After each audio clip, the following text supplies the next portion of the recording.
నారా చంద్రబాబు నాయుడు అనే నేను శాసనం ద్వారా నిర్మితమైన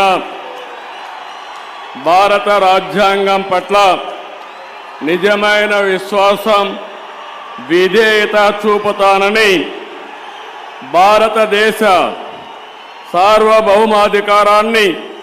సమగ్రతను కాపాడుతానని ఆంధ్రప్రదేశ్ రాష్ట్ర ముఖ్యమంత్రిగా నా కర్తవ్యాలను శ్రద్ధతో అంతఃకరణ శుద్ధితో నిర్వహిస్తానని భయం గాని పక్షపాతం గాని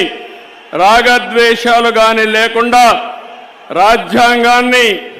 శాసనాలను అనుసరించి ప్రజలందరికీ న్యాయం